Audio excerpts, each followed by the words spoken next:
So today we are going to discuss the next chapter, which is chemical bonding. Okay.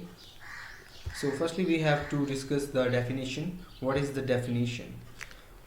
What is chemical bond? It is a force of attraction which binds the atoms together in the form of a molecule or a compound. Okay.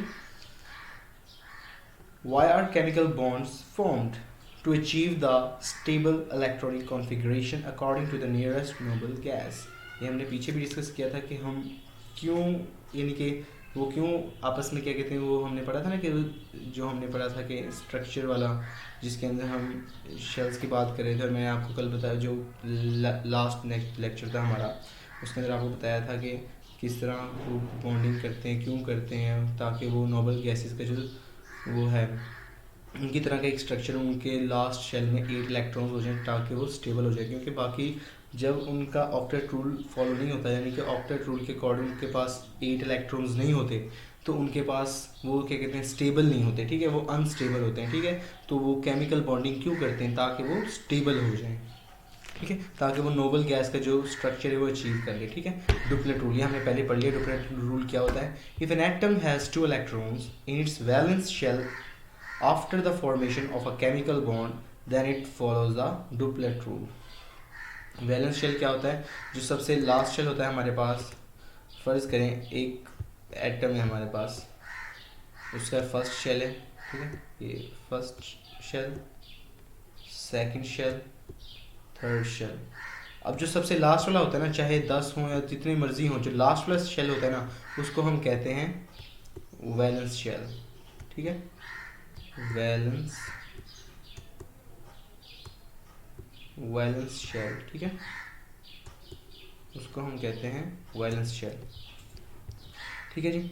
आगे देखें octet rule. Octet rule हमारे पास क्या होता है? If an atom has 8 electrons in its valence shell after the formation of a chemical bond when it follows a duplet rule. अच्छा, ये duplet rule को काट के यहाँ पे आ जाएगा ऑक्टेट रूल, ठीक है, वो बाय मिस्टेक हुआ है। यहाँ पे क्या आएगा? ऑक्टेट रूल, ऑक्टेट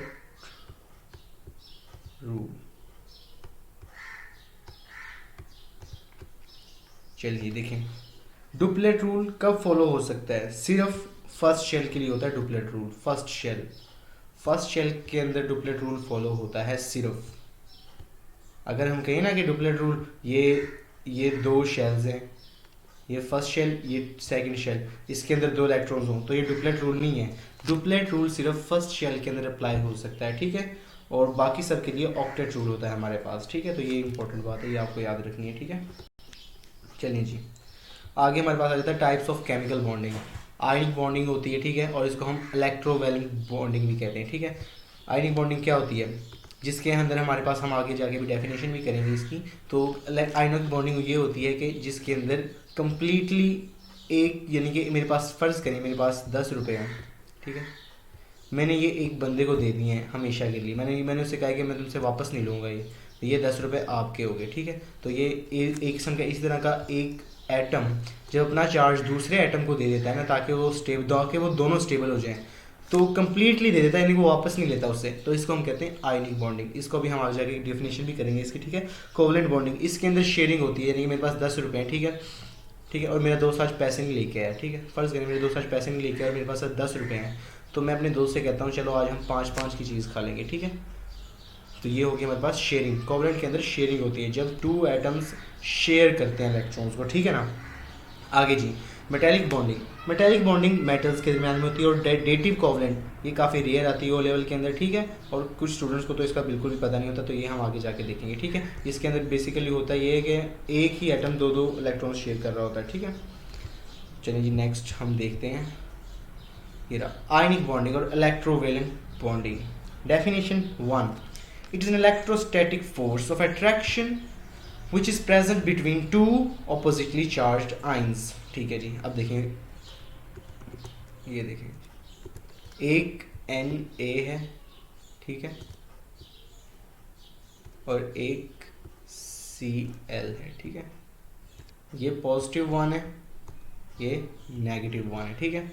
तो ये अपना, ये फ़र्ज़ करें ये पॉजिटिव चार्ज इसके ऊपर क्यों आया है? क्योंकि इसके पास एक इलेक्ट्रॉन एक्स्ट्रा था। अगर ये एक इलेक्ट्रॉन किसी को दे देता तो इसके पास ऑक्टेट रूल फॉलो हो जाता और ये नोबल गैस का स्ट्रक्चर अचीव कर लेता, ठीक है। जबकि इसके पास 7 इलेक्ट्रॉन्स थे, इसको एक इलेक्ट्रॉन चाहिए था ताकि इसके पास नोबल गैस का स्ट्रक्चर अचीव हो जाए, ताकि इसका ऑक्टेट रूल कंप्लीट हो जाए, ठीक है। तो इसके पास एक एक्स्ट्रा था, इसने एक एक्स्ट्रा इसको दे दिया कंप्लीटली, ठीक है। तो इसने किसी को दिया है ना, तो इसके ऊपर आ गया पॉजिटिव चार्ज, ठीक है। अब इसने उसे एक्सेप्ट कर लिया, ठीक है, Cl ने एक्सेप्ट कर लिया, तो इसके ऊपर आ गया नेगेटिव। देखिए ना, इसने कर्जा दिया उसको, फर्ज करें आप इसने कर्जा दे दिया उसको, ठीक है, तो इसके ऊपर आ गया पॉजिटिव चार्ज। इसने कोई लिया तो नहीं है ना, और इसने लिया है, इसके ऊपर बर्डन आ गया, ठीक है। इसने किसी से कोई चीज़ ली है तो इसके ऊपर नेगेटिव चार्ज आ गया, ठीक है। तो ये द स्टोरी थी इसकी। डेफिनेशन जो 2 है हमारे पास वो है, it is found by the complete transfer. Complete transfer मतलब कि कंप्लीट ट्रांसफर, कोई शेयरिंग वेयरिंग नहीं हो रही, ठीक है, जैसे मैंने आपको ऊपर बताया था अभी। It is formed by the complete transfer of electrons from a metal item to a non metal item, ठीक है। मतलब कि आयनिक बॉन्डिंग कब होती है, सबसे इंपॉर्टेंट, एक मेटल को मैं M से रिप्रेजेंट कर रहा हूँ, ठीक है, और नॉन मेटल को मैं NM से रिप्रेजेंट कर रहा हूँ, ठीक है। आयनिक बॉन्डिंग सिर्फ कब हो सकती है, मेटल और नॉन मेटल के लिए हमारे पास हो सकती है, मेटल और मेटल के लिए नहीं हो सकती, नॉन मेटल और नॉन मेटल के लिए नहीं हो सकती। और कुछ एक्सेप्शंस हैं हमारे पास, ठीक है। ये एक्सेप्शंस है हमारे पास, AlCl3, AlBr3 और AlI3।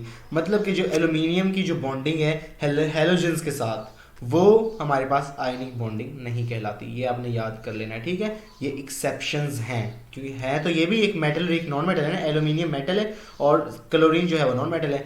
लेकिन इधर कॉन्सेप्ट क्या है कि कॉन्सेप्ट तो कुछ भी नहीं, खैर इसके अंदर बस ये रट्टा मार लेना, हमने याद कर लेना है कि इन 3 के लिए आयनिक बॉन्डिंग नहीं होती। हालांकि है ये भी मेटल और एक नॉन मेटल है, एक मेटल है और एक नॉन मेटल है, और हमने ऊपर क्या पढ़ा है कि ये मेटल और नॉन मेटल के दरमियान होती है आयनिक बॉन्डिंग, लेकिन यहाँ पे ये रूल अप्लाई नहीं होता, ये एक्सेप्शंस हैं हमारे पास, ठीक है। तो ये आपको याद रखनी है, ठीक है।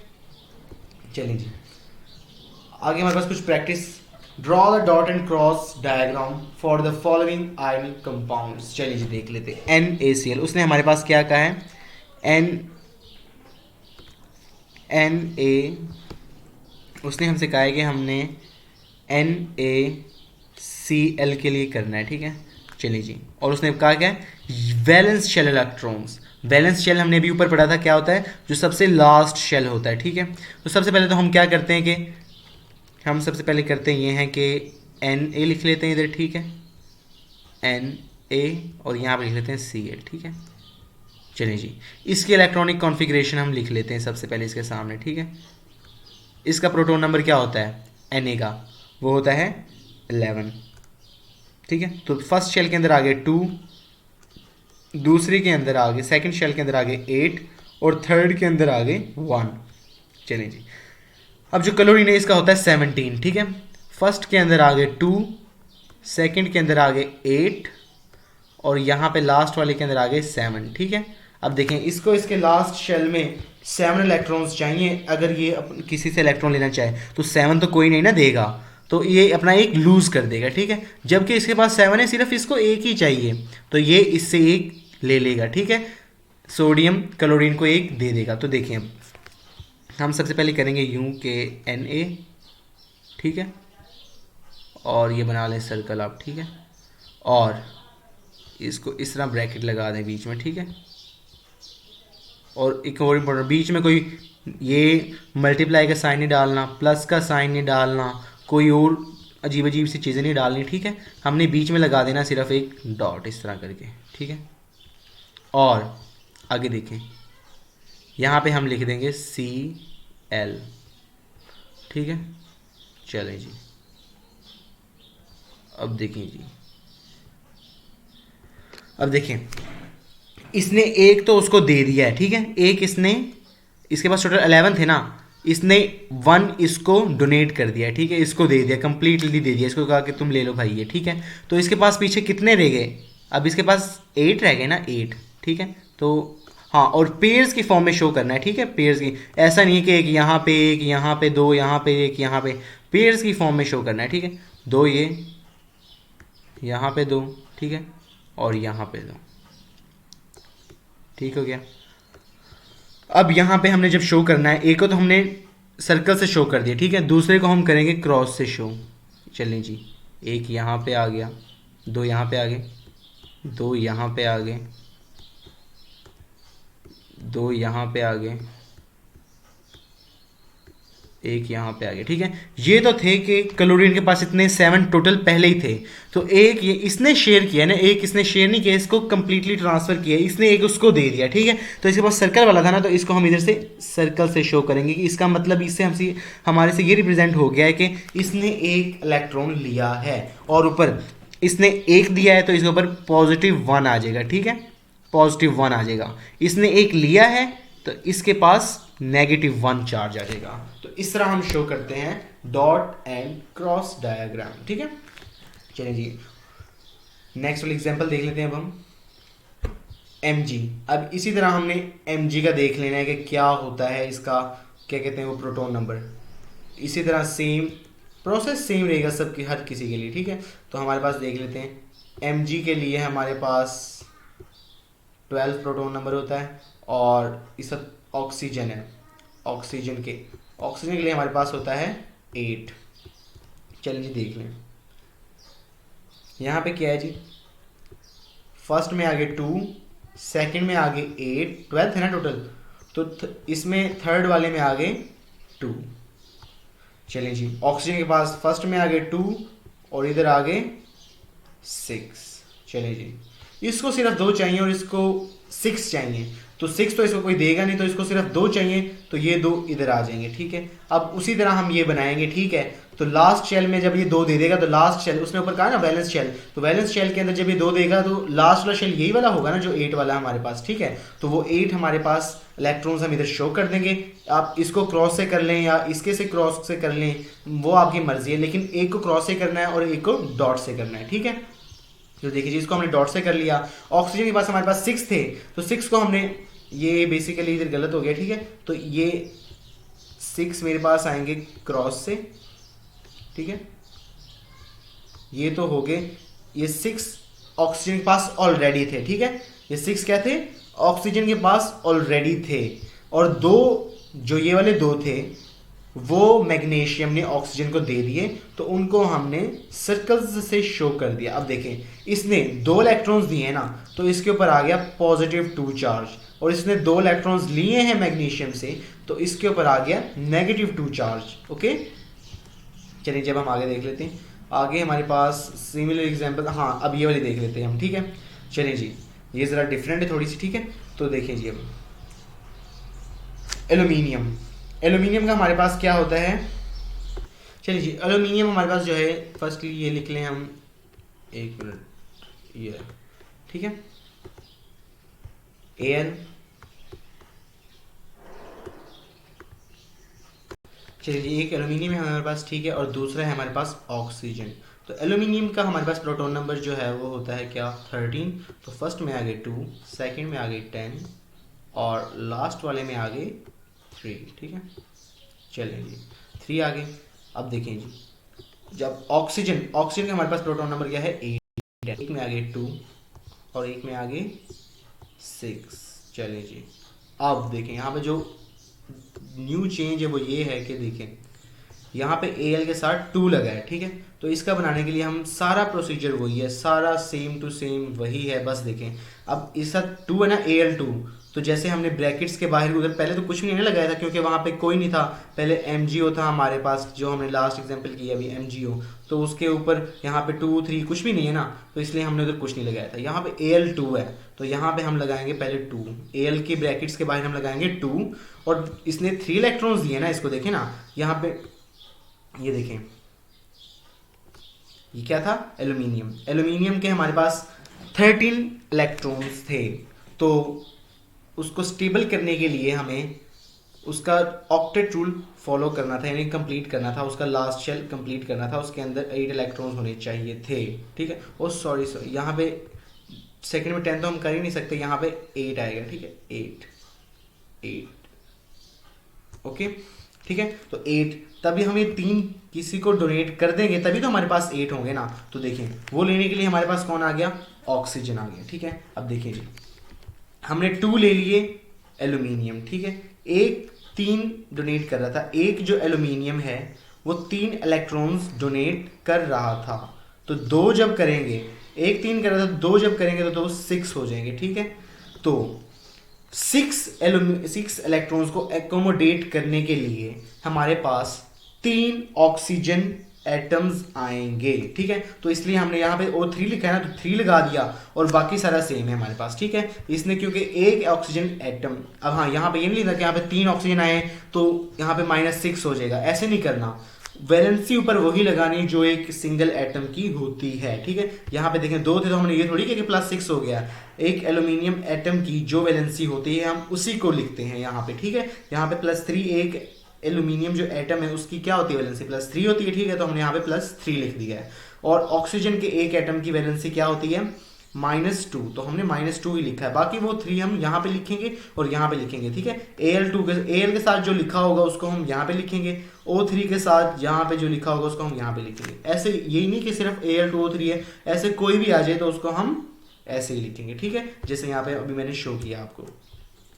ठीक है, तो होपफुली आपको ये समझ आ गया होगा। अब नेक्स्ट चलते हैं। नेक्स्ट में हमारे पास कुछ भी नहीं है, उसने कहा है कि अब फुल इलेक्ट्रॉनिक कॉन्फ़िगरेशन, मतलब कि सारे शेल्स शो करने हैं। पीछे हम सिर्फ कौन से कर रहे थे, सिर्फ और सिर्फ क्या कहते हैं वैलेंस, तो उसने यहाँ पे कहा है कि कंप्लीट। तो कंप्लीट के अंदर हमने सारे शेल्स दिखाने हैं, 2 वाला भी दिखा, डुप्लेट भी दिखाना, ऑक्टेट भी दिखाना, सारे दिखाने हैं। ठीक है, तो आगे चलते हैं हम अब हम आ गए कोवलेंट बॉन्डिंग पे। अब कोवलेंट बॉन्डिंग में क्या है कि डेफिनेशन क्या है इसकी, it is formed by the mutual sharing of electrons between the non metal atoms. अब मैंने ऊपर कहा था आपसे आयनिक जो है, आयनिक बॉन्डिंग सिर्फ और सिर्फ किधर होती है, मेटल्स में। तो जो कोवलेंट है वो नॉन मेटल और नॉन मेटल के दरमियान होती है। ठीक है, मैं नॉन मेटल को रिप्रेजेंट करने के लिए NM लिख रहा हूं। ठीक है, non metal plus non metal. ठीक है, non metal plus non metal, इसके अंदर क्या होती है, कोवलेंट बॉन्डिंग होती है। ठीक है, कभी भी मेटल और नॉन मेटल की कोवलेंट बॉन्डिंग नहीं हो सकती। चलिए जी, it is formed by the mutual sharing of electrons between the non metal atoms. ठीक है, types of covalent bonding, single covalent bond, double covalent bond, triple covalent bond. ये होते क्या है, डबल सिंपल यानी कि डबल सिंगल ट्रिपल, ये हम अभी नीचे देख लेंगे कि क्या होते हैं। ठीक है, सबसे पहले उसके पहले हम यहाँ पे देख लें कि जो ग्रुप 4 है वो 4 बॉन्ड्स बनाता है। मतलब देखेंगे ग्रुप 4 है, मतलब C है, वो 4 बॉन्ड्स बनाएगा, क्योंकि इसके लास्ट शेल में कितने हैं, 4 है ना, 4 इलेक्ट्रॉन्स है ना, क्योंकि ग्रुप 4 में है। हमने कल क्या पढ़ा था, जो लास्ट चैप्टर था हमारा, हमने उसके अंदर क्या पढ़ा था, जो ग्रुप नंबर होता है वो वैलेंस शेल इलेक्ट्रॉन्स को शो करता है। ठीक है, तो इसके मतलब हमारे पास वैलेंस शेल के अंदर 4 इलेक्ट्रॉन्स है, तो हमारे पास ऑक्टेट रूल को कंप्लीट करने के लिए 4 मोर इलेक्ट्रॉन्स चाहिए, तो इसलिए ये 4 बॉन्ड्स बनाएगा। 5, अब 5 हमारे पास मतलब कि लास्ट शेल के अंदर 5 है, तो हमें 8 करने तो 3 बॉन्ड्स बनाएगा। 6 मतलब कि लास्ट शेल के अंदर 6 इलेक्ट्रॉन्स है तो 2 और चाहिए। 7 मतलब कि 7 के अंदर हमारे पास 7 इलेक्ट्रॉन्स है, लास्ट शेल के अंदर 1 more electron is needed to complete the octet rule. Okay, तो ये कॉन्सेप्ट था इधर। ठीक है, अब आगे हम चलते हैं कि ये सिंगल ट्रिपल होता क्या है। चलिए जी देखिए जी, single covalent bond, it is form by mutual sharing of 2 electrons or 1 pair of electrons between the non-metal atoms. It is represented by single line. Okay?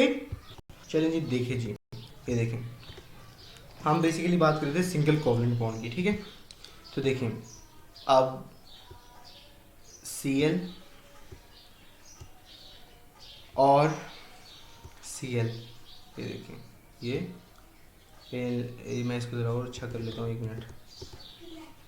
ये देखें ये और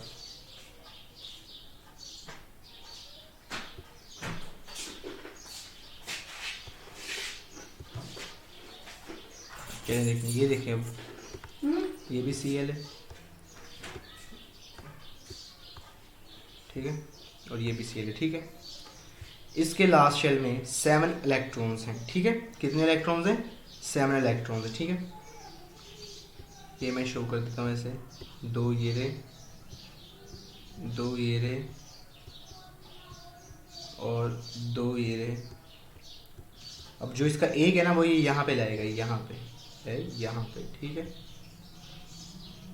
अब देखें इसके पास भी 7 है, 2 यहाँ पे, डिफरेंट तरीके से शो कर लेना ताकि पता चले। 2 यहाँ पे, 2 यहाँ पे, एक अपना ये यहाँ पे शो करेगा, ठीक है। अब देखें ये जो 2 इलेक्ट्रॉन्स हैं वो इस वाले स्केल के पास भी हैं और ये 2 जो इलेक्ट्रॉन्स हैं वो इस वाले स्केल के पास भी हैं, ठीक है। अब देखें ये 2 इलेक्ट्रॉन्स शेयर हुए हैं ना, ये 2 इलेक्ट्रॉन्स शेयर हुए हैं, ठीक है। इसको हम सिंगल लाइन से रिप्रेजेंट करते हैं, ठीक है।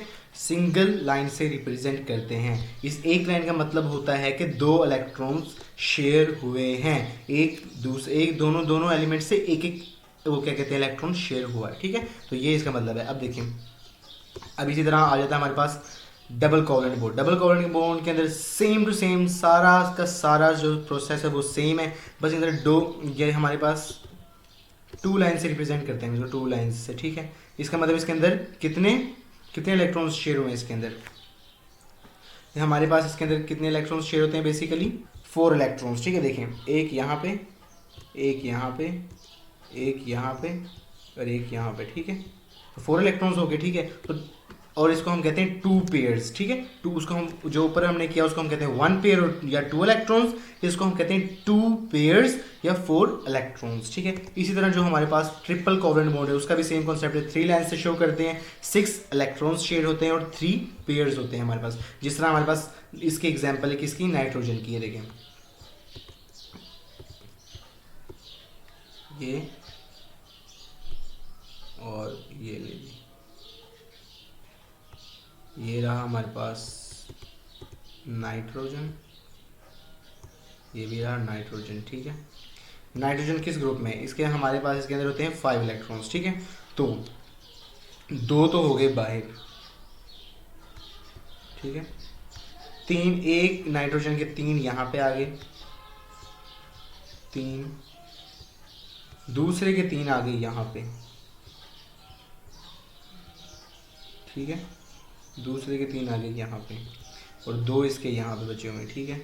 तो अब देखें ये 6 जो इलेक्ट्रॉन्स ये इसके भी हैं और ये इसके भी हैं, 6 और 2 8, 6 और 2 8। तो ट्रिपल कोवलेंट बॉन्ड हम इस तरह बनाते हैं, ठीक है। आगे ये एग्जाम्पल है, आप एग्जाम्पल्स कर लीजिएगा उसी के रिलेटेड। आप देखें हमारे पास में एग्जाम स्टाइल क्वेश्चंस भी हैं, ठीक है। अब यहाँ पे देखें a molecule of sulphuric acid has the structural formula shown, ये देखें यहाँ पे, how many electrons are involve in forming all the covalent bonds, ठीक है जी। अब सबसे पहले तो देखिए ना, उसने कहा इलेक्ट्रॉन्स पूछे, उसने पेयर्स नहीं पूछे। अगर उसने पेयर्स पूछे होते हमारे पास तो ये देखें 1 2 3 4 5 6 7 8। सिंपली हम क्या करते हैं, हम सिर्फ लाइंस को काउंट कर लेते हैं, ठीक है, उतने पेयर्स होते हैं। उसने हमसे पूछा है कि इलेक्ट्रॉन्स कितने हैं, ठीक है। देखें 1 2 3 4 5 6 7 8, 8 हमारे पास इस तरह की लाइंस हैं हमारे पास, ये देखें 8 हमारे पास हैं इस तरह की लाइंस, ठीक है। तो एक लाइन हम एक लाइन है हमारे पास वो 2 इलेक्ट्रॉन्स को शो करती है ना, तो हम 8 को 2 से मल्टीप्लाई कर देंगे, ठीक है। तो वो हमारे पास आता है 16, तो 16 इसका आंसर है, ठीक है। अब यहाँ पे देखें the diagram shows the structure of a covalent compound containing the element hydrogen and the unknown element X, Y and Z। अब ये देखें to which groups of the periodic table do these elements X, Y and Z belong। चलिए जी, ये देखें ये सब इसका जो कंसेप्ट है वो यहाँ से है, जो मैंने आपको शुरू में बता दिया था कोवलेंट के। यहाँ पे ये रहा, जो ग्रुप 4 से बिलोंग करता है वो 4 बॉन्ड्स बनाता है, जो ग्रुप 5 से बिलोंग करता है वो 3 बॉन्ड्स बनाता है, और जो ग्रुप 6 से बिलोंग करता है वो 2 बॉन्ड्स बनाएगा, और जो ग्रुप 7 से बिलोंग करता है वो 1 बॉन्ड बनाएगा। चलिए जब देख लेते हैं इसको, देखें ये X है, ये 1 2 3 4, एक मिनट, ये देखिए ये जो X है ये एक बॉन्ड ये और एक ये 4 बना रहा है। तो हमने ऊपर क्या देखा है, जो ग्रुप 4 के अंदर है वो 4 बॉन्ड्स बनाते हैं, मतलब कि X जो है वो ग्रुप 4 के अंदर होगा, ठीक है, ओके हो गया। अब देखें आगे Y एक इसके साथ बना रहा है और एक इसके साथ बना रहा है। तो हमने ऊपर क्या देखा था, जो ग्रुप 6 के अंदर होते हैं वो क्या बनाते हैं, 2 बॉन्ड्स बनाते हैं, तो वो यहाँ पे आ गया, ठीक है। अब देखिए Z हमारे पास कितने बॉन्ड्स बना रहा है, 3 बॉन्ड्स बना रहा है। तो जो ग्रुप 5 के अंदर होते हैं वो कितने बॉन्ड्स बनाते हैं, 3 बॉन्ड्स बनाते हैं। तो इस तरह इसका C आंसर हो गया, ठीक है। चलिए जी आगे चलें। अभी देखिए जी, which compound contains only 8 covalent bonds, ठीक है। तो इसके लिए हम इसको बेसिकली हम स्ट्रक्चर को ओपन कर करके देखेंगे, इस तरह जिस तरह मैंने किया हुआ है। उसने इस तरह बंद करके दिया हुआ है ना, हम इस तरह करेंगे। देखें, मैं आपको एक ओपन करके दिखाता हूँ, बाकी आप खुद ओपन कर लीजिएगा।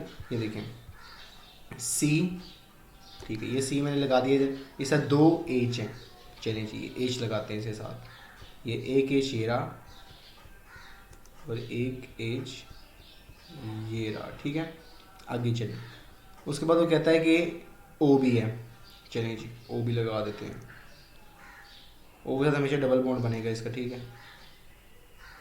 आगे चलें जी, आगे हमारे पास क्या है, एच है, उसने साथ एच लगाया हुआ है, ठीक है। उसके बाद हमारे पास क्या है, CH2 है, सी आ गया, ठीक है। सॉरी सी यहाँ पे नहीं आएगा, ये यहाँ पे आ गया। चलिए यहाँ पे लगा लें सी और उसके साथ एच, ठीक है। उसके बाद ओ और एच। तो इस तरह हम ये बॉन्ड्स काउंट कर लेंगे सिर्फ, ठीक है। तो ये कोई बड़ी बात नहीं है, ठीक है। तो इस तरह बॉन्ड काउंट करके हम लिख देंगे कि कितने किसके अंदर 8 बॉन्ड्स शेयर हो रहे हैं, ठीक है। यहाँ मैंने ओपन करके दिखाया भी हुए हैं। आगे देखेंगे, which molecule has the largest number of electrons involve in covalent bonds, C2H4। इसकी हम बेसिकली क्या करेंगे, हम बना लेंगे इसकी कोवलेंट, जिस तरह हमने ऊपर डायग्राम नहीं बनाई ये वाली, हम इस तरह बना लेंगे। ये जो सी यहाँ पे हमने इस तरह बनाई थी, ये यहाँ पे मैंने आपको ड्रॉ करके दिखाई थी, ठीक है। तो उस तरह हम ये बना लेंगे और देख लेंगे कि किसके अंदर लार्जेस्ट इलेक्ट्रॉन्स जो हैं वो शेयर हुए हैं, ठीक है। यहाँ पे the diagram shows the ethyl propanoid, how many bonding pairs of electrons are there in the. अब यहाँ पे पेयर्स की बात की जा रही है, 1 ओ सॉरी, अब देखें यहाँ 3 है, मतलब कि सी के साथ 3H। इस तरह इसको ओपन करके देख लेना, ये यहाँ पे ओपन किया हुआ है, ये यहाँ पे एक H और आएगा यहाँ पे, इससे आगे एक H, ठीक है। तो ओपन कीजिए 1 2 3 4 5 6 7 8 9 10 11 12 13 14 15 16 17, ठीक है। तो हो गया। आगे देखिए जी, बॉन्ड पेयर्स ऑफ इलेक्ट्रॉन्स, जो हमारे पास इलेक्ट्रॉन पेयर्स होते हैं जो टेक पार्ट करते हैं केमिकल रिएक्शंस के अंदर, यानी केमिकल बॉन्डिंग के अंदर जो हिस्सा लेते हैं, वो वाले इलेक्ट्रॉन्स हमारे पास बॉन्ड पेयर्स कहलाते हैं, ठीक है। और लोन पेयर्स जो हमारे पास बॉन्डिंग के अंदर टेक पार्ट, यानी कि वो बॉन्डिंग के अंदर इन्वॉल्व नहीं होते, वो हमारे पास क्या होते हैं, वो हमारे पास होते हैं lone pairs, okay. Properties of ionic compounds, solid in state होते हैं एट रूम टेम्परेचर, सोल्यूबल होते हैं, ठीक है। Melting and boiling point high होता है, बैड कंडक्टर होते हैं जब ये सॉलिड होते हैं, ठीक है, क्योंकि no free moving ions, good conductors of electricity in molten and in aqueous, ठीक है, due to presence of free moving ions, okay हो गया। प्रॉपर्टीज ऑफ कोवलेंट, ये बेसिकली क्या होते हैं, solid liquid and gas at room temperature, तीनों states में हो सकते हैं, ठीक है। वेरी करता है कौन सा हम वो ले रहे हैं कंपाउंड, और इसके बाद हमारे पास मॉलिक्यूल ले रहे हैं, और इसके बाद they have low boiling and melting point, mostly covalent compounds are insoluble और मोल्टन एंड क्या कहते हैं, ये कंडक्ट करते हैं, क्या कहते हैं, इलेक्ट्रिसिटी सिर्फ, यानी कि ये सारे इलेक्ट्रिसिटी कंडक्ट कभी भी नहीं करते, चाहे मोल्टन हो या एक्वस हो, सिर्फ कब करते हैं, यानी कि एसिड्स क्योंकि सारे सोल्यूबल होते हैं और उनके पास आयंस होते हैं, तो वो कर सकते हैं, ठीक है। बाकी कोवलेंट कंपाउंड कोई भी नहीं करता। हाँ जी, आगे देखें, व्हाई द मेल्टिंग पॉइंट, ये बिल्कुल एक क्वेश्चन है, why the melting point of MgCl2 higher than NaCl, okay जी। In MgCl +2 charge, while in NaCl, Na ion has +1 charge, so the electrostatic forces of attraction is much more stronger in MgCl2 as compared to the NaCl. Therefore, MgCl2 has a higher melting point than NaCl, ठीक है। आगे देखें, why ionic compounds do not conduct electric current in solid state. In ionic solids, ions are fixed in crystal lattice, so the ionic compound do not have free moving ions. यहाँ पे एक बात याद रख लें, फ्री इलेक्ट्रॉन्स का कोई mark नहीं होगा, ठीक है। फ्री इलेक्ट्रॉन्स का कोई मार्क नहीं मिलेगा, मार्क डिडक्ट हो जाएगा, ठीक है। फ्री मूविंग का, यानी सॉरी, फ्री इलेक्ट्रॉन्स को मैं ई से रिप्रेजेंट कर रहा हूँ, ठीक है। फ्री इलेक्ट्रॉन्स का कोई मार्क नहीं है, हम लिख सकते हैं फ्री मूविंग लिख सकते हैं, मोबाइल लिख सकते हैं, डीलोकलाइज्ड इलेक्ट्रॉन्स लिख सकते हैं, ठीक है, ये लिख सकते हैं। फ्री मूविंग आयंस भी लिख सकते हैं, लेकिन फ्री इलेक्ट्रॉन्स का कोई मार्क नहीं है, ठीक है। आगे देखें, ये हमारे पास वो आयनिक लैटिस बना हुआ है, ठीक है। आगे जी, इन मोल्टन और in aqueous form, ions are free to move in ionic solids, so the ionic compounds are good conductor of electric current in molten and in aqueous form. आगे देखिए, draw the crystal lattice of NaCl, ये मैंने आपके लिए draw कर दिया, ठीक है। दूसरा आप इसी तरह सेम इसी तरीके से MgO का ड्रॉ कर लेंगे, ठीक है। यानी कि एक साइड पॉजिटिव, उस साइड में नेगेटिव, उसके सामने पॉजिटिव नहीं होना चाहिए, क्योंकि पॉजिटिव और यानी कि नेगेटिव अट्रैक्ट करते हैं ना, ऑपोजिट अट्रैक्ट करते हैं, तो ऑपोजिट और नेगेटिव वाली सीन में यानी कि इस शेप में हमने बनाना है। यानी कि यहाँ पे जैसे पॉजिटिव है तो यहाँ पे पॉजिटिव नहीं कर सकता मैं, यहाँ पॉजिटिव नहीं कर सकता, यहाँ पे नेगेटिव होगा, ठीक है। इसी तरह हमने वो वाला बना लिया है। अब देखें, which diagram correctly shows the arrangement of ions. चलिए जी, देखिए जैसे हमने भी आपको बताया, Na यहाँ पे नेगेटिव, यहाँ पे नेगेटिव, ठीक है, कोई इसके साथ पॉजिटिव नहीं है। यहाँ देखिए, यहाँ पे Na पॉजिटिव और Na पॉजिटिव गलत हो गया ना, यहाँ पे Na पॉजिटिव, ये सारे गलत हो गए, यहाँ पे Na पॉजिटिव और Na पॉजिटिव गलत हो गए, ठीक है। तो ये वाला आंसर हमारे पास सही है, जो है ए ऑप्शन, ठीक है। आगे देखें, both magnesium oxide MgO and aluminium oxide Al2O3 are solids at room temperature 25 degree. MgO has a melting point of 2852 degree and boiling point of 3600 degree. Al2O3 has a melting point of 2072 degree and a boiling point of 2880 degree. Over which temperature range will both pure compounds conduct electricity? Okay जी, देखिए जी, इससे पीछे तो क्या होगा, हमारे पास solid होगा। तो ये आयनिक कंपाउंड हमने भी पढ़ा है कि सॉलिड के अंदर क्या करते हैं, इलेक्ट्रिसिटी कंडक्ट नहीं करते, ठीक है। तो इससे यानी कि इससे आगे होना चाहिए टेम्परेचर, 2852 से आगे और 2072 से आगे, ठीक है। चलिए जब देख लेते हैं, अब उसने कहा है, हमसे पूछा क्या, over which temperature range will both pure compounds conduct electricity, ठीक है जी। तो हमारे पास 2072 टू 2852, ठीक है, यहां तक हमारे इनके दरमियान हमारे पास क्या करेंगे, कंडक्ट करेंगे, क्योंकि देखिए ना, इससे पीछे तो हमारे पास क्या है, सॉलिड है। यहाँ पे आके वो मेल्ट होना शुरू हो गया 2072 पे और 2852 पे, यहाँ पे आके वो मेल्ट होना शुरू हो गया। तो मेल्ट जब होता है वो, तो मेल्टिंग फॉर्म के अंदर क्या कहते हैं, हमारे पास वो इलेक्ट्रिसिटी कंडक्ट करता है, जैसा कि अभी हमने उसकी प्रॉपर्टीज में भी पढ़ा था, ठीक है। उसके बाद हमारे पास ये है, which substance could be sodium chloride, ठीक है। सबसे पहले सोडियम क्लोराइड हमारे पास आयनिक कंपाउंड है, तो conduction of electricity when liquid good, in aqueous solution good, और मेल्टिंग पॉइंट हाई होगा, ठीक है। Simple molecular solids. Properties of simple molecular solids. They have low melting and boiling point. They are insoluble in water. Bad conductor of electric current in solid and liquid states. Example हमारे पास I2S8P4 है, ठीक है। Giant molecular structure, huge size, जिनका बड़ा size होता है. They have very high melting and boiling point. They are insoluble in water. They are bad conductor of electric current in solid and molten state except graphite. वो भी हम आगे देखते हैं कि ग्रेफाइट के एक्सेप्शन क्यों है ग्रेफाइट, वो हम आगे जाके भी देख लेते हैं, ठीक है। एग्जांपल्स हमारे पास देख लें जाइंट की, diamond, graphite, silicon dioxide, silicon carbide और सिलिकॉन। चलिए जी, types of forces, intramolecular forces और ये हमने पीछे भी 2-3 दफा पढ़ लिया है, ठीक है। यानी कि पिछले जो लेक्चर्स है उसके अंदर मैंने 2-3 दफा बता दिया, फिर मैं आपको दोबारा बताने लगा हूँ। ये देखें, these forces are present in between the atoms of a molecule. अब देख लें, फर्ज करें ये HCl इसके साथ बाइंड हुआ पड़ा है, HCl के साथ, ठीक है। तो ये जो फोर्स है इन दोनों के दरमियान में, जो दो एटम्स के दरमियान फोर्स है, उसको हम क्या कहते हैं, इंट्रामोलिक्यूलर। जबकि जो इंटरमोलिक्यूलर है, अब देखें HCl और HCl, इन दोनों कंपाउंड्स के दरमियान में जो हमारे पास फोर्स है ये वाली, इसको हम क्या कहते हैं, इंट्रामोलिक्यूलर। यानी कि जो एटम्स के दरमियान में होती है वो इंट्रा, और जो मॉलिक्यूल्स के दरमियान में इन बिटवीन होती है उसको हम कहते हैं इंटरमोलिक्यूलर। ओके, आगे देखते हैं। और ये देख लें कि these are very strong forces. ये जो इंटरमोलिकुलर हैं वो वीक होती हैं, ये फिजिकल जो स्टेट्स है उसके लिए रिस्पॉन्सिबल होती है, और ये भी फिजिकल स्टेट्स के लिए, ठीक है। सबसे पहले हमारे जाते हैं macro. Macro means big, molecules, ठीक है। तो सबसे पहले ये देखें, हमारे पास आया डायमंड का, तो ये टेट्राहेड्रली अरेंज्ड है, स्ट्रक्चर ऑफ डायमंड, ठीक है। तो why diamond has a very high melting point, ये 3-4 लाइनें रटी रटाई याद कर लें, ये लिख लें, पूरे मार्क्स हैं, ठीक है।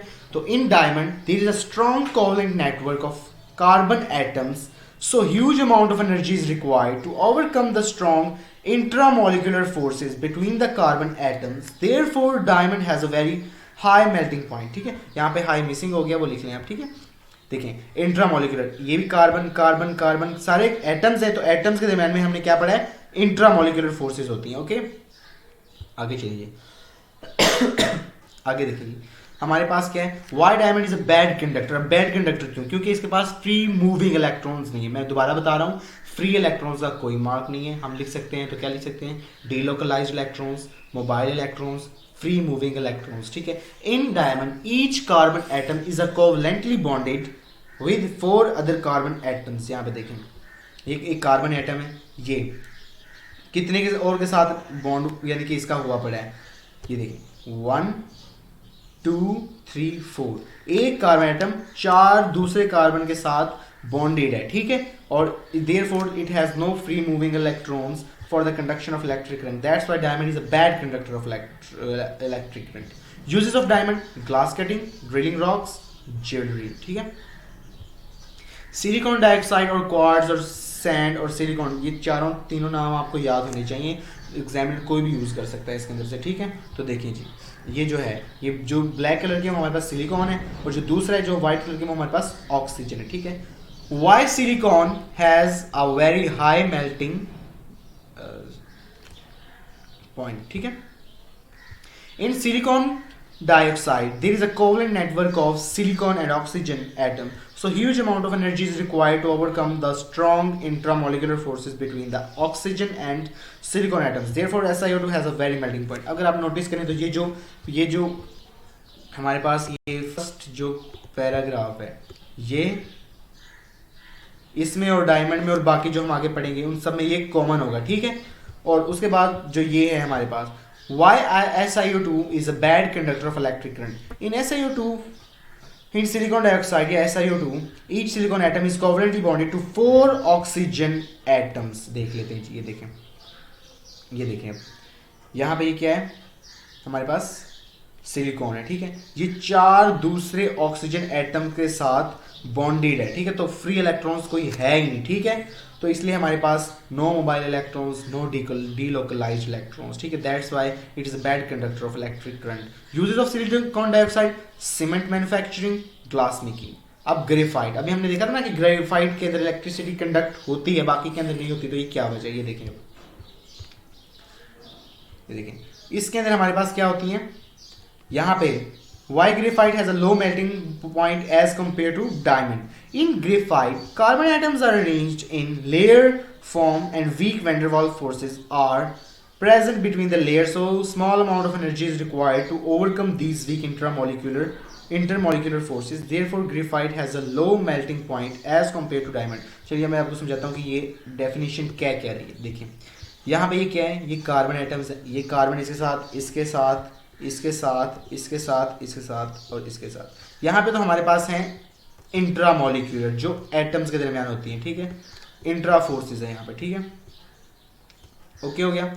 दूसरी साइड पे हमारे पास ये देखें, ये जो लाइंस जा रही है नीचे से, ये देखें, ये लेयर्स फॉर्म है, ये इस तरह करके जा रही है, ठीक है, ये इस तरह।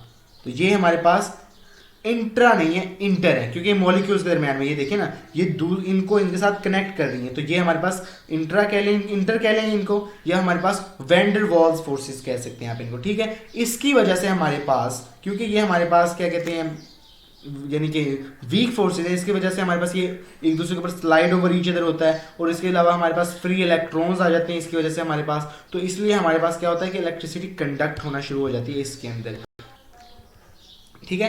और क्या कहते हैं हमारे पास why graphite is a good conductor, यहाँ पे हम इसको देख भी लेते हैं। In graphite each carbon atom is covalently bonded with 3 other carbon atoms, so each carbon atom has 1 free electron. ये देखें जी, यहाँ पे देखें, ये क्या कहते हैं हमारे पास, ये देखें, ये 1 दो, एक मिनट मैं आपको सिर्फ पेंसिल से शो कर देंगे। ये देखें, ये कार्बन एटम है, ठीक है, एक कार्बन एटम, ये एक इसके साथ लगा हुआ है, एक इसके साथ और एक इसके साथ, ये वाला जो है वो फ्री है, ठीक है। तो अब देखें, इसलिए हमारे पास, क्योंकि ये फ्री है तो हमारे पास फ्री इलेक्ट्रॉन्स है, वो इसकी वजह से इलेक्ट्रिसिटी कंडक्ट हो जाती है, ठीक है। Why graphite is use as a lubricant, lubricant इसलिए क्योंकि लेयर फॉर्म में है, तो जब इसको प्रेस करते हैं तो ये हमारे पास स्लाइड ओवर ईच अदर हो जाती हैं, जो स्लाइड्स हैं वो एक दूसरे के ऊपर हमारे पास रिपटना शुरू हो जाती हैं, तो इसलिए हम इसको एज ए लुब्रिकेंट भी यूज कर सकते हैं, ठीक है। और ग्रेफाइट के जो हमारे पास यूजेज हैं वो हैं लेड पेंसिल्स के अंदर यूज एज इलेक्ट्रोड्स, और हमारे पास लुब्रिकेंट और मॉडरेटर। जी जी, सिलिकॉन कार्बाइड पे आ जाए जी। सिलिकॉन कार्बाइड, इंट्रामोलिकुलर फोर्सेस हमारे पास हैं इसके अंदर, टेट्राहेड्रल है, ठीक है। Why S I C has a very high melting point, सबके लिए कॉमन है, जो हमने ऊपर पढ़ लिया है, इंट्रामोलिकुलर, क्योंकि हाई क्या कि जाइंट स्ट्रक्चर है और strong covalent network of carbon and silicon, ठीक है, और huge amount of energy is required to overcome these forces, ठीक है। और why S I C is a bad conductor of electric current in silicon carbide या S I C, each silicon atom is covalently bonded with 4 carbon atoms. ये देख लीजिए, silicon जो है वो 4 कार्बन, 1 2 3 और 4 के साथ जॉइंट है, ठीक है। इसलिए हमारे पास क्या है, इसको क्या कहते हैं कि नो फ्री मूविंग इलेक्ट्रॉन। दोबारा बता रहा हूँ कि फ्री इलेक्ट्रॉन्स का कोई मार्क नहीं है, no free moving electrons, no delocalised electrons, no mobilised electrons, ठीक है, ये लिख सकते हैं हम। और इसके यूज जो है वो है हमारे पास कटिंग ऑफ रॉक्स। चलिए जी, suggest why the melting point of diamond is higher than that of silicon carbide. In diamond, strong intermolecular forces are prevail between the carbon atoms, but in silicon carbide, intramolecular forces are weaker than the melting point. यानी कि therefore the melting point of diamond is higher than silicon carbide. Silicon खाली silicon है, ठीक है। Why silicon has a very high melting point? In silicon there is a strong covalent network. भाई वही है, हर किसी के अंदर वही है, बस एक दफ़ा रटा मार लें या याद कर लें इसको, ठीक है, और उसके बाद ज़िंदगी संवर जाएगी। Why silicon is a bad conductor, फिर से वही है कि कोई इलेक्ट्रॉन फ्री नहीं है, each silicon atom is covalently bonded with other 4, ठीक है। तो ये सीन है सारा, ठीक है। Uses of silicon in computers as microprocessors और माइक्रो चिप्स। अब आगे हम मेटेलिक बॉन्डिंग पे, ठीक है। मेटेलिक बॉन्डिंग क्या है, अब देखें, ये मेटेलिक बॉन्डिंग का स्ट्रक्चर है, पॉजिटिव और नेगेटिव, यहाँ पे सी ऑफ इलेक्ट्रॉन्स है, ठीक है। ये देखें, इलेक्ट्रॉन पॉजिटिव के साथ negative, positive negative, positive negative, ठीक है। Definition, it is an electrostatic force of attraction which is present between the positively charge ions and sea of delocalised electrons, ठीक है। Factors affecting the metallic bonding, charge and metal, जितना ज़्यादा charge होगा उतनी ज़्यादा strong metallic bonding होगी। Number of valence electrons जितने ज़्यादा होंगे उतनी ज़्यादा कि हमारे पास क्या होगी, मेटेलिक बॉन्डिंग स्ट्रॉन्ग होगी। यहाँ पे लिखा हुआ है, these two factors are directly proportional to strength of metallic bonding. Conductivity of a metal is also directly proportional to the valence shell electrons. refractory material. अब देखेंगे हमारे पास यूज कहाँ पे, हमारे पास फर्नेस के अंदर यूज होता है basically. It is a substance which has a very high melting point and is used to make inner lining of furnaces as used as fire bricks. Furnace क्या होती है, हम नेक्स्ट चैप्टर में जब हम मेटल्स पढ़ेंगे उसके अंदर हम देखेंगे जाके कि फर्नेस होती क्या है, ठीक है। इसके अंदर क्या क्या होता है हमारे पास, बेसिकली अभी हम देख लेते हैं कि रिफ्रैक्टिव मटेरियल क्या होता है उसकी, जो फर्नेस की, क्योंकि फर्नेस के अंदर हम जो है हमारे पास ओर्स होते हैं उसको हम हीट करते हैं तो बड़ा हाई टेम्परेचर होता है, ठीक है। इसलिए हम इसको रिफ्रैक्टिव मटेरियल को लगाते हैं ताकि, क्योंकि ये इम्प्योर होती हैं और उसके अलावा ये काफ़ी ज़्यादा टेम्परेचर को बेयर कर सकते हैं, ठीक है। High thermal stability and low thermal expansion, expand कम करती हैं और ज़्यादा टेम्परेचर जो है उसको बेयर कर सकती हैं। Bad conductor of heat electricity, सबसे पहले जो है हमारे पास MgO, मैग्नीशियम ऑक्साइड। हमने कल भी पढ़ा था कि जो लास्ट लेक्चर में हमने पढ़ा था कि जो ऑक्साइड्स ऑफ मेटल होते हैं वो बेसिक होते हैं, ऑक्साइड्स ऑफ क्या कहते हैं हमारे पास जो नॉन मेटल है वो एसिडिक होते हैं, और जो कुछ होते हैं हमारे पास एम्फोटेरिक। और एम्फोटेरिक के लिए हमने लास्ट लेक्चर में एक एक्रोनिम किया था, पिज़्ज़ाजियो, ठीक है, तो वो याद कर लें। और MgO हमारे पास क्योंकि बेसिक ऑक्साइड है, inner lining of this oxide in furnace is not suitable if impurities are acidic, क्योंकि अगर एसिडिक होंगी इम्प्योरिटीज और यहाँ पे लाइनिंग हमारे पास बेसिक है तो हमारे पास एसिड बेस रिएक्शन हो जाएगा, ठीक है। CaO same process, SiO2। अब यहाँ पे हमारे पास एसिडिक ऑक्साइड है तो हमारे पास बेसिक इंप्योरिटीज नहीं होनी चाहिए, ठीक है। Al2O3 M4 का तो दोनों के लिए यूज हो सकता है हमारे पास, ठीक है। तो एडिटिव कोवलेंट बॉन्ड हमने लास्ट शुरू में देखा था कि एडिटिव कोवलेंट बॉन्ड भी एक बॉन्डिंग की टाइप है, लेकिन ये काफी कम आता है, सिर्फ एक दफा MCQ में आया हुआ है सिर्फ, तो इसलिए इसको हम ज्यादा इंपॉर्टेंस नहीं देते, लेकिन एक दफा आया हुआ है तो फिर भी आपके पास पता होना चाहिए। ये देखें, ये देखें यहाँ पे सारे एक एक शेड करें, लेकिन यहाँ पे जो हाइड्रोजन है उसने दोनों इलेक्ट्रॉन्स शो किए हैं यहाँ पे, ठीक है।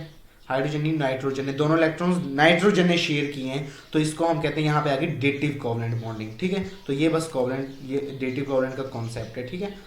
और इसलिए इतना ज़्यादा इंपॉर्टेंट नहीं है, सिर्फ एक दफ़ा ये भी तक क्वेश्चन आया है इसका, तो इसका कोई इंपॉर्टेंट नहीं है, बस आपको इसका नाव हाउ होनी चाहिए कि इसका होता क्या, बस ये पता होना चाहिए।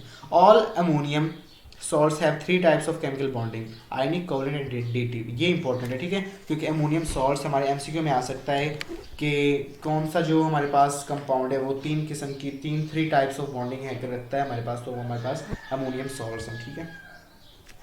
एलोट्रॉप्स, डेफिनेशन क्या एलोट्रॉप्स की, ये होते क्या हैं? Different forms of the same element having same chemical properties but different physical properties. Allotropic forms of carbon देखें, वहां पे उसकी केमिकल प्रॉपर्टीज क्या है? सेम है, मतलब कि फॉर्मूला कार्बन कार्बन है सबके अंदर, डायमंड है, ग्रेफाइट है, बकी बॉल, लेकिन डायमंड का जो फंक्शन है वो अलग है, फिजिकल प्रॉपर्टी उसकी अलग है, मेल्टिंग बॉइलिंग पॉइंट अलग है, ग्रेफाइट का अलग है, बकी बॉल का अलग है। यहाँ पे ये देख लें, बकी बॉल ये ग्रेफाइट, ये डायमंड, ये बकी बॉल, ठीक है। तो आज का जो लेक्चर था वो यही था, और बिल्कुल इजी कॉन्सेप्चुअल था, और इसके अंदर क्या कहते हैं हमारे पास इंपॉर्टेंट चैप्टर है, हमारे पास MCQ और थ्योरी वगैरह इसके अंदर आ सकती है, और आती भी है, और काफ़ी ज़्यादा मार्क्स की आती है। तो हमारे पास क्या कहते हैं कि ये एक इम्पॉर्टेंट चैप्टर है, ठीक है, बेसिकली इतना डिफ़िकल्ट नहीं है और ईजी है, जैसा कि हमने पिछले लेक्चर्स में किए हैं उस तरह ईजी लेक्चर यानी कि टॉपिक है ये। और इससे रिलेटेड कोई भी आपको कोई भी क्वेरीज, कोई भी डिफ़िकल्टीज, कोई बात समझ ना आई हो तो वो आप कमेंट्स वगैरह में करके मुझसे पूछ सकते हैं, and I will answer to you, ठीक है। और मिलते हैं अब नेक्स्ट लेक्चर के अंदर विद न्यू टॉपिक। ओके, अल्लाह हाफिज़।